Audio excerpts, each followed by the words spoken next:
bonsoir. Bonsoir.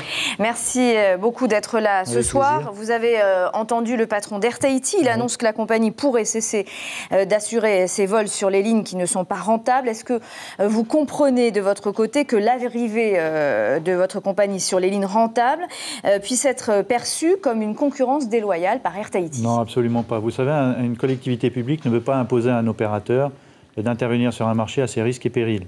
Au risque, évidemment, de remettre en cause la viabilité financière de la société et sa propre existence. Donc, à un moment donné, effectivement, le pays va devoir confirmer et affirmer sa stratégie de desserte des îles et assumer, évidemment, les conséquences financières de cette Qu'est-ce que fait le PDG d'Air Tahiti pour vous, selon vous, ce soir? Il fait du chantage?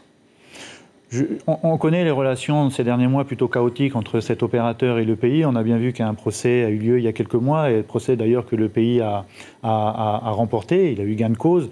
Donc je ne m'immisce pas dans ces relations-là. Ce qui veut dire qu'aujourd'hui, Air Tahiti n'est plus aidé financièrement par le pays pour desservir les îles éloignées. Aujourd'hui, il n'est plus aidé financièrement, mais on sait pourquoi. Il y a un procès qui a eu lieu.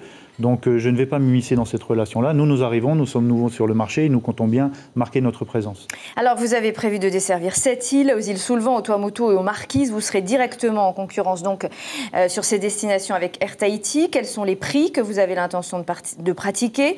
On est sur 35 000 francs aller-retour en moyenne par personne pour faire Papeete et Rangiroa.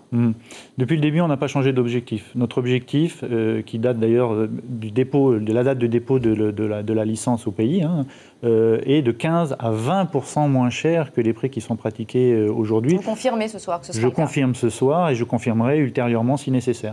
Est-ce que vous êtes soulagé que le tribunal administratif vous ait donné raison finalement, ou bien est-ce que vous vous dites le pays ne nous a jamais accordé la licence, il faut que ce soit la justice qui l'y oblige, ça démarre mal, avec le gouvernement ça ne va pas être facile. C'est dommage, effectivement, nous avons perdu une année, ce qui fait que évidemment, si tout s'était passé comme ça aurait dû être, nous aurions obtenu déjà un avion au mois de novembre et un autre avion au mois de décembre. Aujourd'hui, tout est décalé d'une année.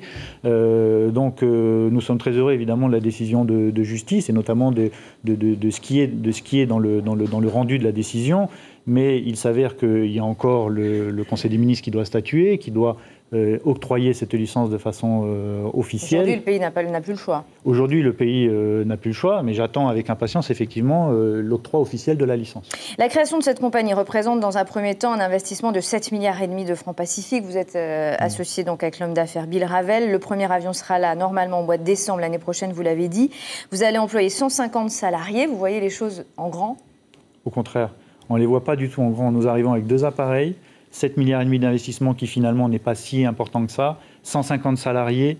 Nous souhaitons, à travers cela, garder une certaine réactivité, une certaine flexibilité, de façon à, dans les mois qui viennent, à pouvoir réagir rapidement aux textes qui vont devoir sortir, notamment concernant les obligations de service public, mais aussi... Il faudra avoir les reins solides, oui.